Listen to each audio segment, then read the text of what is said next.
Welcome to this edition of Lunch Hour Live. I'm Jared Bowen, the Executive Arts Editor with WGBH and the host of the weekly television series Open Studio. We welcome all of our viewers watching on Twitter, Facebook, and YouTube. Know that we'll be taking your questions throughout this half hour, but today we're talking about nature. And nature as it relates to photography. I think throughout this pandemic, a lot of people have been back out in nature, walks, exercise, running, as in my case. We've also seen through myriad news stories how nature is reclaiming itself as so many of us are self-quarantined in our homes. Well, somebody who knows that very well is Suzi Fresco Johnson. She's an independent photographer. Her website is Nature's Catch Photography. Suzi, welcome.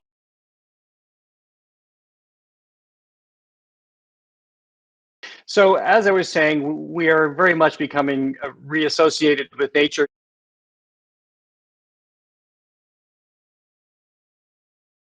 Has nature photography sustained you even prior to the pandemic?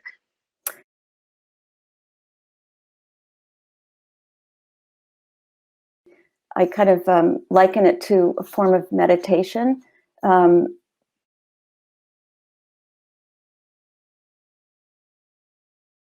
Me, for example, going through a field with my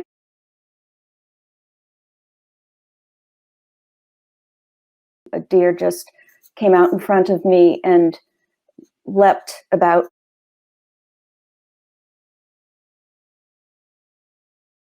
the most awe-inspiring moment, and just to sort of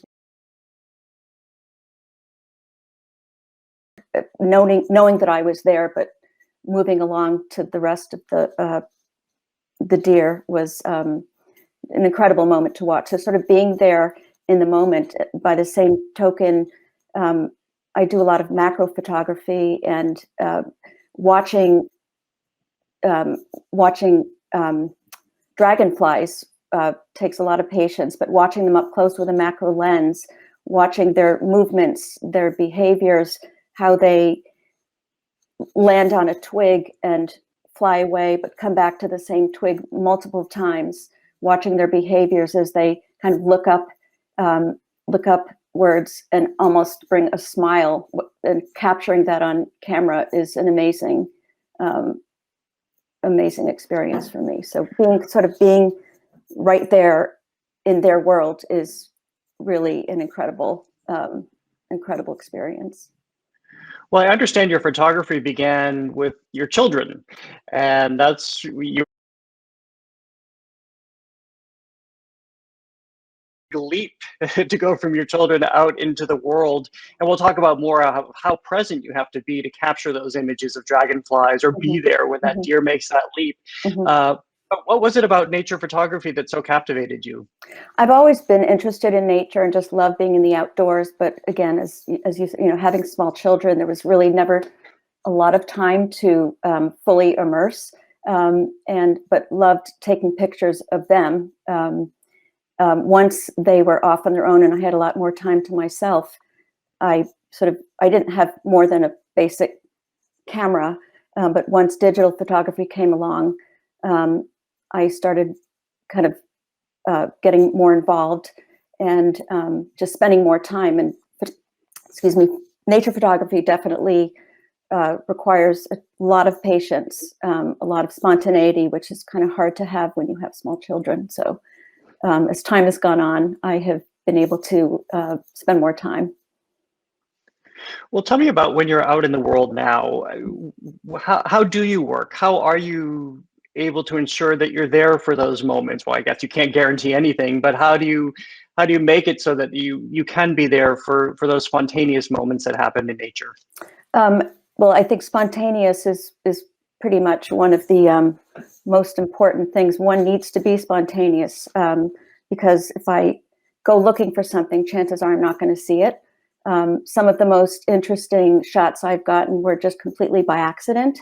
And I'll, for example, I think one of the most incredible experiences for me was last summer, I believe. I was at a farm with my parents, and we were just walking from animal to animal, and we're watching the alpacas. And I don't know that alpacas are necessarily known as the most sort of calm. I mean, they're calm, but not necessarily, they're not the least aggressive of animals. And I noticed the two alpacas looking at each other, looking on the ground, looking at each other again, and then back on the ground. And when I looked closer, I noticed a really small animal that they were curiously watching.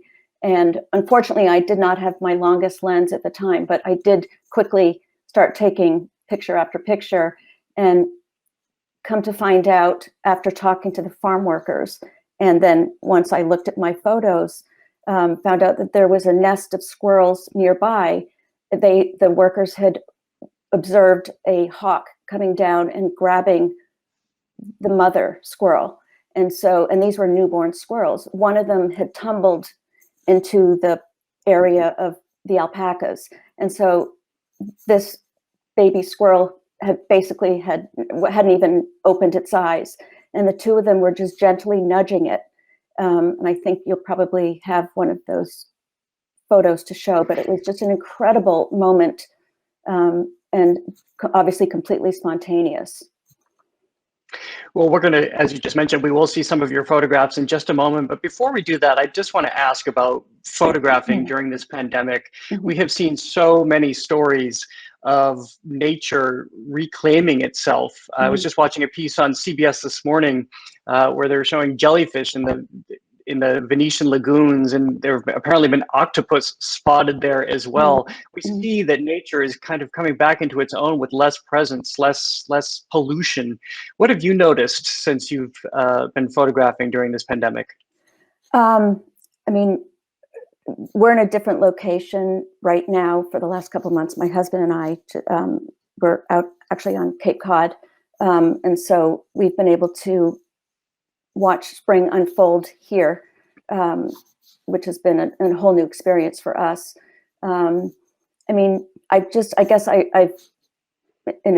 watched people out more, kind of walking around and taking note. I've talked to people when I've been exploring the beaches, of course, at a distance.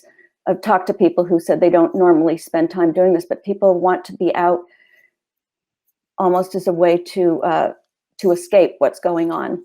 And it's just nature. Being out in nature is an incredibly refreshing experience for everybody, I think, if they can manage it. I know it's funny. I typically run in the morning anyway, and all of a sudden I feel like my usually empty running paths very early in the morning have suddenly become pedestrian freeways. So people really are appreciating it. Let's move to your photographs now, starting with lily pads. And I know that people might be reminded of this imagery from Monet, as you have been. But as we look at your photograph, tell me about the inspiration here. A few years ago, I was taking photographs of a lily pond, and they've always inspired me. And having been to Monet's garden in Giverny, I think maybe was an inspiration. But anyway, I was taking photos and went back a few times over the course of a fall day, and was just blown away by the fact that the colors of the fall foliage reflected on the water changed throughout the day, depending on where the sun was. And so I started taking pictures, as I said, throughout the day, and have done it every year since. This doesn't even look, it doesn't look real. It looks like it had to have been placed on a canvas. I could show you, photos again, the same ones, different times of the day. And sometimes the lily pads are green, and sometimes, later in the day they can be blue. So it's pretty incredible what nature provides as a canvas. It sounds like you are out at all hours of the day, but do you find that there are moments that, as artists frequently talk about, are the golden hour for shooting? I think morning tends to be probably the most fruitful for a photographer. Birds, I love to photograph birds, although they are certainly around throughout the day, assuming you have bird feeders out. But, nature's waking up just as we are. So going out early in the morning, you can expect to see any kind of wildlife out looking for food, just the way we'd be looking for breakfast. That said, I was in January, it was the middle of the day, and we live in Needham, and behind us are conservation woods. And we hear the owls frequently and have for years, but I've never been able to spot one. And of all things, this January, it was the middle of the afternoon, and I just was out for a walk, looked up, and there was a barred owl looking at me. And so one never knows. Like I said, it just goes back to spontaneity. Just anytime you can see, and Needham is full of nature, really any time of the day. Well, earlier on in this lunch hour live, you mentioned some of your macro photography, including with dragonflies. We have a picture of your honeybees on a flower and how close you can get. Mm-hmm. Tell us how you do this. This is incredible to see this level of detail. I have a macro lens, which is, I think it's 105 millimeters, and it enables me to see what I normally would not be able to see, and to be able to see the granules up close, and the facets of granules sometimes is pretty amazing. So one does need a really good macro camera to see some of the things that I enjoy taking photos of. Well, what strikes me in looking at that photograph is how much you must come to understand about nature. I think I understand a whole lot more just looking at that one image, that one photograph, and what bees are actually doing when we see them hover and then land in our flower gardens. And to that point, watching them, and I've spent many, many hours in the summer watching bees and their behaviors. And it is fascinating to see that at the end of the day, we all are creatures with behavior patterns. Watching bees clean themselves off, clean the pollen, wipe their eyes. Same with dragonflies is incredible. So to be there, to be able to watch that up close is truly a gift. I just want to remind people that we are talking to Suzi Fresco Johnson. Her website is Nature's Catch Photography, and we are taking your questions throughout this half hour. Just shoot them to us, and I will ask them of Suzi. But let's move on to something I think everybody's going to love, these seals that you've found, these sunbathing seals. Yeah. So we, out at the Cape where we are on Buzzards Bay, we have been able to watch the seals really from afar for the last 4 years that we've visited here. And this year, actually in April, my husband and I went out on a kayak, and I've always wanted to be able to go out to them up close. The problem is that we've never been here. They tend to leave around now to go out to Chatham to colder waters. So we've never been here at the time that we could kayak out to them. They return sometime in the fall. In any event, we did go out as close as we could possibly go without disturbing them. And it was just an incredible experience to go right up to them and watch their curiosity about us. And a couple of them slid off the rocks and into the water and just sort of watching us. And we tried not to get too close, but it was truly a magical experience for us. We are starting to get some questions, including what's your favorite photo or series of photos that you've ever taken? I wondered that myself as I was looking at those adorable seals. It's hard to choose. One, we'll get onto the snowflakes, but I think watching the expressions of dragonflies, which I unfortunately didn't provide a photo for, but watching them up close, eating. I have photos of dragonflies eating flies that are at least as big as them. Watching their smiles, and to the extent they look like they actually have teeth. It's really hard to choose because I have so many, and I think in terms of my what I consider one of my most coveted by other people, the people who've asked for enlargements, are probably the lily pads. We have another question coming in. How many photos of a subject do you take before you get the right one? It really depends on how long the subject. For example, the owl, I caught about 8 or 9 photos because it looked at me and then it took off. Of a really colorful bee, honeybee, or in a flower, or a hummingbird, for example. I could take up to 100 rapid fire shots, and then the beauty of digital to be able to delete. So I spent a lot of time deleting. So. Well, do you know in the moment that you have a really good photograph, or does that come later when you upload them or you're looking at them, however you're looking at them? I guess nobody really uses film that much anymore, so it doesn't come after developing. But do you know in the moment, or does it take a while? I tend to. I kind of, if I see something through the lens, I can sort of feel myself think, this is it, this is a shot. This is, sometimes it can disappoint, but, and sometimes I don't actually see something until I've uploaded it and make it large and think, wow, that was a fish in the mouth of the egret. So. Well, you reminded me, we'll move on because we have that picture coming up too. But here's a picture, speaking of insects looking as if they have the same facial features that we all have. Here's a praying mantis, this photograph that you've taken, where it's just staring right back at you. I think that was probably a 400 photo session. And the interesting thing was, I saw it on a flower. This was at the Cape last summer. And the facial movements and there are a lot of working parts in the mouth of a praying mantis. And so to see it up close was pretty amazing. The way he kind of slowly would look away and look at me, very human-like.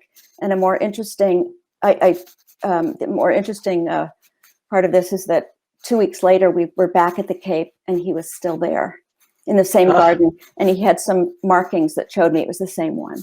So. That's incredible. Very humorous.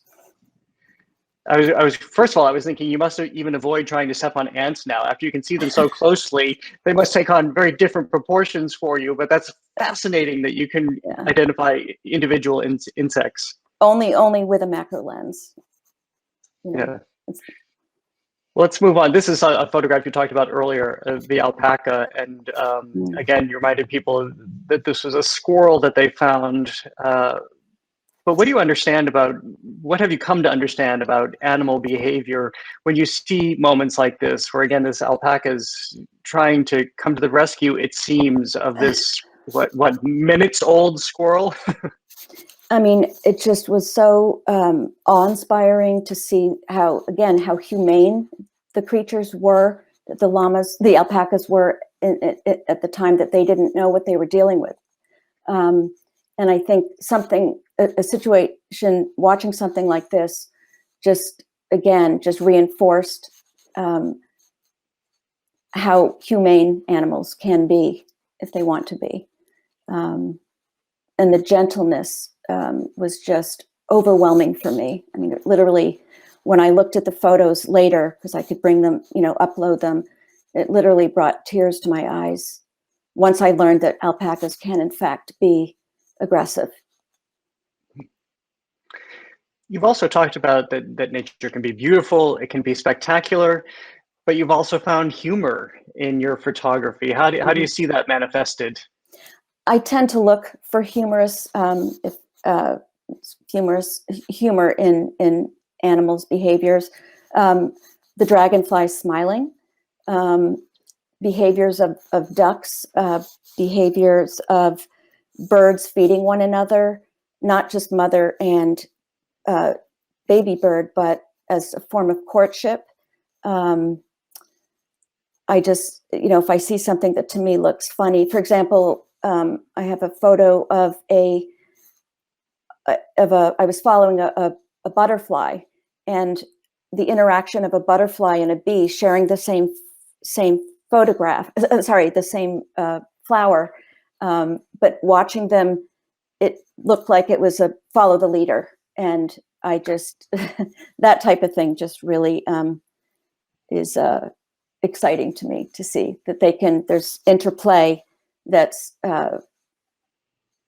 friendly and funny. Well, I wonder how it transfers when you're back photographing people. How do you take, having spent so much time studying animals and animal behavior, how does that transfer to how you go back to the people world and trying to capture those dynamics? I mean, I don't spend a lot of time photographing people unless it's sort of a family friend gathering. We do have a new first grandson who, of course, I haven't seen him in the last 2 months because of the pandemic. But to me, that's the best kind of nature to photograph. So I have, that's watching a baby grow and change is nature. Let's go back to your macro photography for a moment and this image you've taken of a snowflake.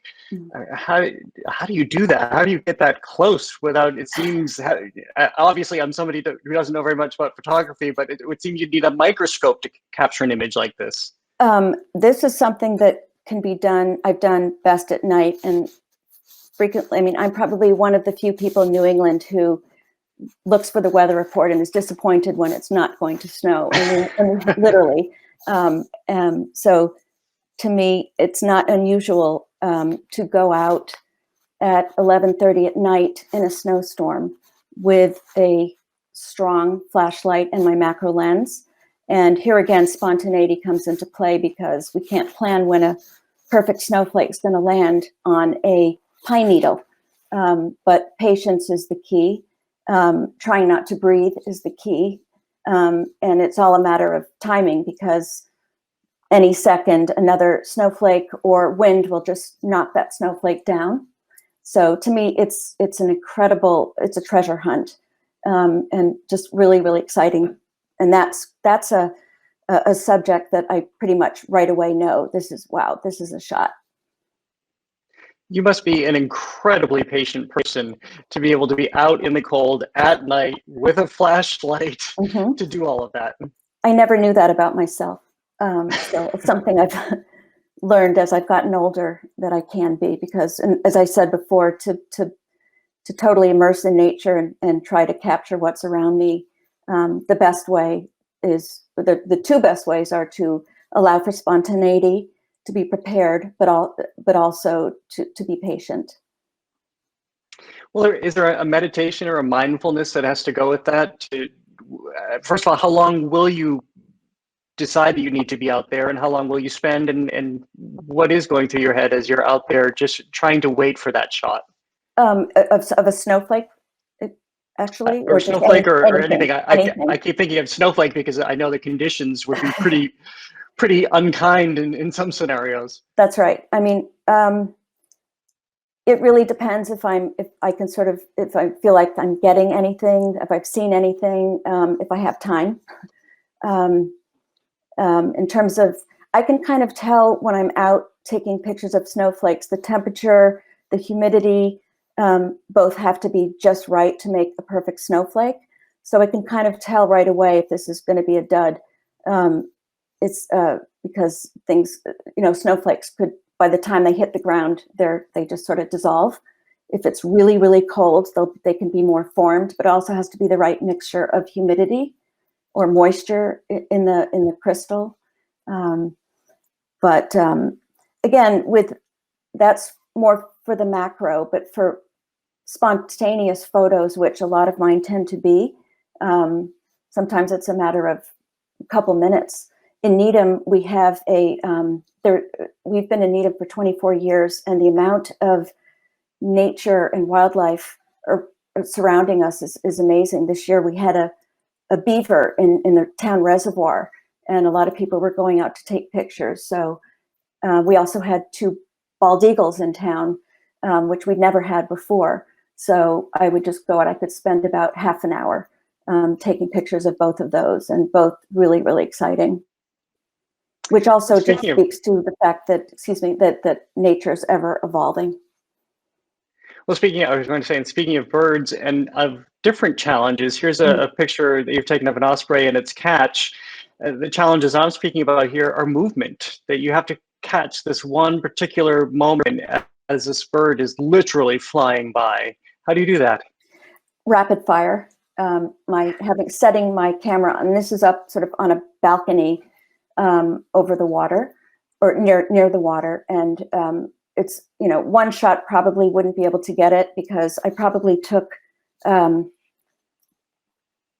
15 shots of this and happened to capture that one. Apologies for the gruesomeness of it, but it was pretty cool. Well, it's nature. Yeah, how not to turn this grim all of a sudden, but how grim does it get when you're out there seeing how nature actually works? It can, and then the question is, like, I've never posted that. I'm on Instagram and Facebook, and I have to be mindful that some people might not be interested. And sometimes it can be pretty gruesome. I a couple months ago was driving in Needham and looked up, and there was a hawk right by the road, just a 25-mile-an-hour road, but it was clearly, his crop was full and clearly had just eaten something, probably a squirrel, because there was still fur on him. And so I pulled over and took pictures, but again, did nothing with them because what remained was not something that most people would want to look at. So. Well, I guess we're staying on the subject of meals for a moment, and a heron and its catch that you also have. I can remember seeing this growing up, you're going to New Hampshire in the summer and seeing all the frogs that I loved suddenly end up as a midday snack. But we've seen you capture that here too with this heron. Tell me about this one. Well, this one was kind of, I'm a huge frog lover. I love to photograph teeny tiny frogs, etc. But this was this past winter when I was actually out looking right near where the bald eagles had been spotted in Needham and on Rosemary Lake. And there was no bald eagle, but I looked down and there was a heron, which I thought was really odd to see this. I'd never seen one in the winter, and it was a very mild winter. And I watched him for a while, and I thought it was kind of cool to see him with snow around him. And next thing I wondered what he was going to go for, what he was going to try to catch, and he pulled up a frog, and it was just kind of horrible and wonderful all at the same time. And it was just so unusual. So. Well, we'll end on something a little fuzzier and a little bit more adorable. Something I think people are seeing a lot right now because this is the time of year for goslings. But tell me about this final photograph we have of viewers, which is, as I say, a lot sweeter than midday snacks. I've taken many photos of goslings and ducklings, but what struck me was, if you can see closely, one of the goslings is literally hanging out under the mother's wing. And when I entitled it, "Mama Put Me Down," because it looks like he's just, why am I, let me down. And the gosling under him is kind of trying to get out of the way. So it was just a really funny, cute moment, sweet moment, and something that I didn't realize that mother goslings would do, carry them that way. You have to be a little bit braver there. I know how aggressive those geese can be when you come anywhere near their goslings. Hence the long lens, because you cannot get close, and that's true of a lot of wildlife. So it really helps. Well, we just have about a minute left with you, so I'll leave the final question to somebody else who's written in, which is, what is something you'd like to photograph that you haven't? Ideally, we've never been on safari, and to be able to see African wildlife in its habitat would be amazing for me. So really anything that I hope to do that someday. Well, Suzi Fresco Johnson, it has been such a pleasure to speak with you today. Thank you for guiding us through your photographs and your process and your inspiration. Your website, as we mentioned, is Nature's Catch Photography. Thank you so much for joining us today. Thanks so much, Jared. It's really nice to chat with you.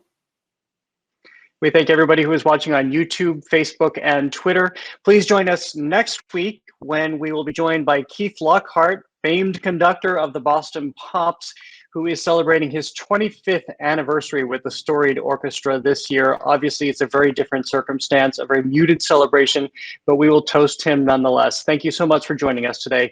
I'm Jared Bowen. Have a good afternoon.